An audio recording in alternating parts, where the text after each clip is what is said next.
کیونکہ اس زمانے میں عقیدے نہیں ہوا کرتے تھے.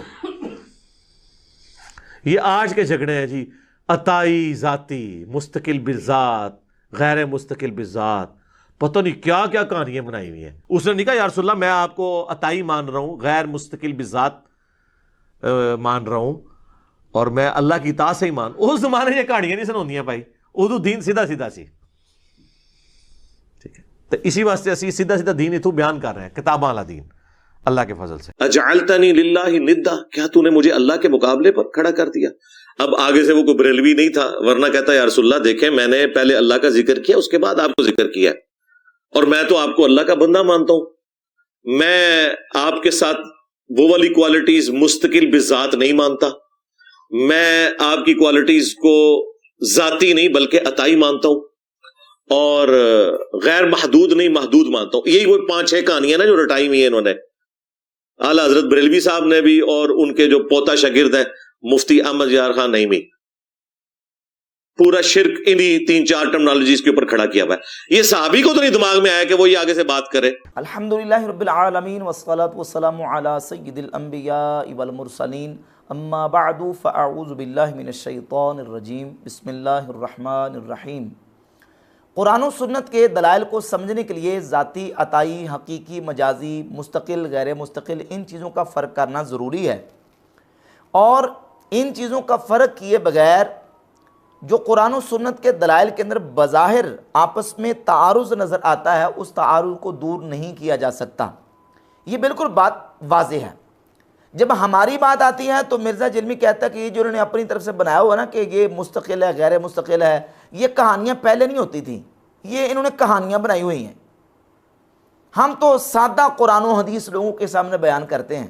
جب ہماری باری آتی ہے تو کہتا ہے یہ کہانیاں کرواتے ہیں ذاتی، عطائی اور مستقل اور غیر مستقل کی. لہٰذا یہ میں بتاؤں بریلوی عوام کو جو ان کے علماء نے پٹیاں پڑھائی ہیں نا، اس ڈاکٹرن میں واقعی وہ جو سیکیورٹی گارڈ کا موقف ہے نا فرقہ بریلویہ کے تحت، وہ گستاخی ہی بنتا ہے، کیونکہ انہوں نے یہی پٹی پڑھائی ہوئی ہے. نعوذ باللہ وہ غیر محسوس طریقے سے نبی علیہ السلام کو ایک پیرلل میں گاڈ مانتے ہیں، اور صرف فرق کرتے ہیں جی وہ ذاتی اور عطائی کا فرق ہے، اور خالق اور مخلوق کا. اس کے بعد سب چیزیں وہ کہتے ہیں جی برابر. علم کی بات کریں وہ کہتے ہیں جی دیکھیں جی ہم تو مانتے ہیں اللہ کا ذاتی ہے، نبی کا جو ہے وہ عطائی ہے. اور جب اپنی بات آتی ہے تو فوراً تعویلیں کرنی شروع کر دیتا ہے.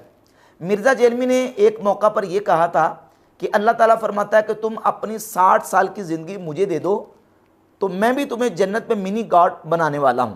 ایک خدا جو ساری قدرتوں کا مالک ہے اور وہ اکیلا اور یکتا ہے، بے شک وہ آپ کو یہ آفر دیتا ہے کہ صرف یہ 60 سال کی زندگی مجھے دے دو تو میں ایک منی خدا بنا دوں گا. سبحان اللہ. کس حوالے سے؟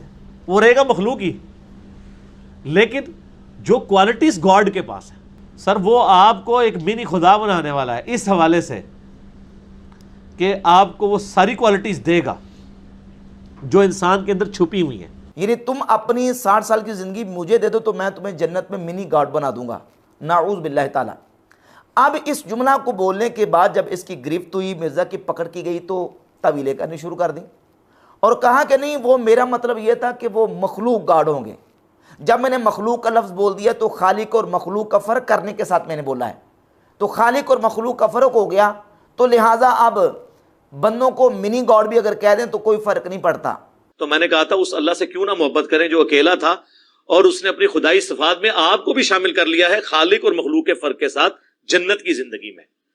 تو ایسے اللہ سے تو محبت کرنی چاہیے جس نے چند سالوں کی زندگی کے عوض ہمیشہ کے لیے آپ کو ایک مینی گاڈ بنا دیا ہے. گاڈ ان معنوں میں نہیں میں نے لیا تھا، میں نے کہا تھا خالق اور مخلوق کا فرق. اور جب وہ کہتا خالق اور مخلوق کا فرق تو پھر گاڈ الہ کے معنوں میں نہیں لے رہا بلکہ کوالٹیز کے معنوں میں لے رہا ہے. اور یہ قرآن میں بھی موجود ہے کہ جب مخلوق کے لیے کوئی لفظ بولا جاتا ہے وہ ان تمام شرائط کے ساتھ ہوتا ہے، ذاتی اور عطائی کے فرق کے ساتھ، محدود اور غیر محدود کے فرق کے ساتھ،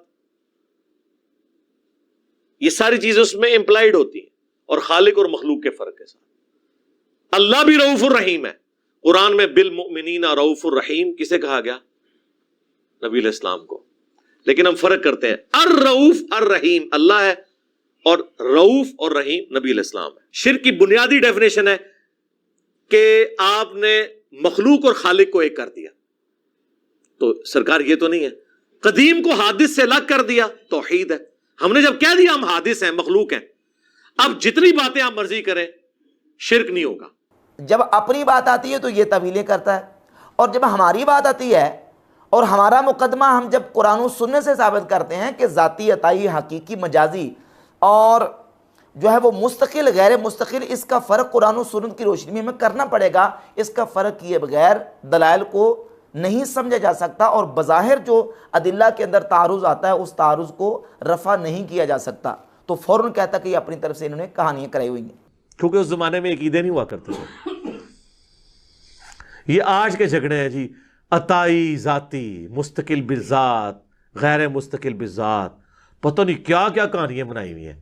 جبکہ بالکل قرآن پاک اور احادیث سے طیبات سے یہ دلائل واضح ہیں کہ ایک ہی فعل کی نسبت جب اللہ تعالیٰ کی طرف ہے تو وہ نسبت حقیقی ہے، اور جب فعل کی نسبت بندے کی طرف ہو تو وہ نسبت مجازی ہے۔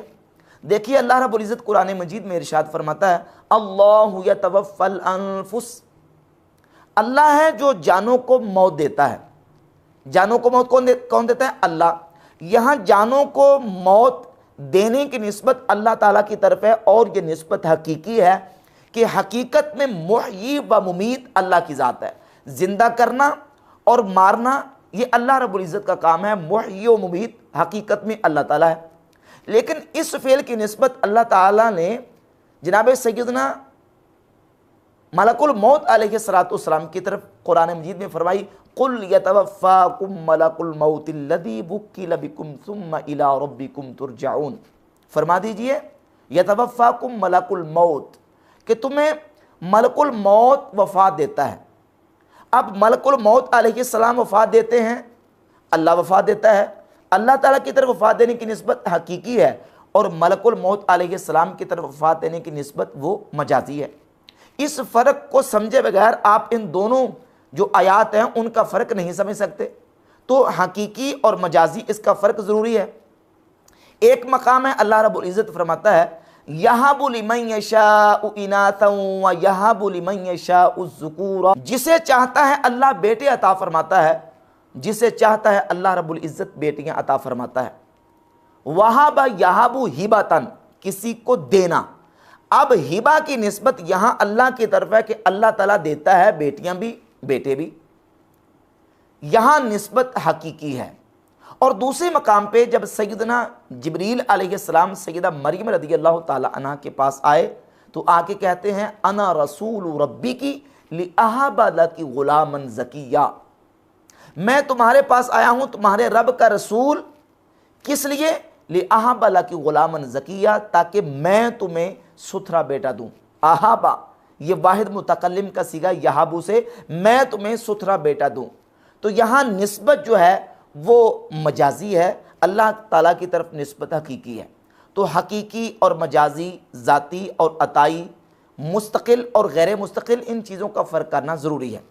لیکن مرزا جرمی اپنی باری آتی ہے تو تعویلیں کرتا ہے، اور جب ہمارا مقدمہ آتا ہے تو کہتا ہے یہ انہوں نے اپنی طرف سے کہانیاں کروائی ہوئی۔ اس طرح بیسیوں بلکہ سینکڑوں مثالیں پیش کی جا سکتی ہیں ذاتی، عطائی، حقیقی اور مجازی، مستقل اور غیر مستقل کے فرق کی۔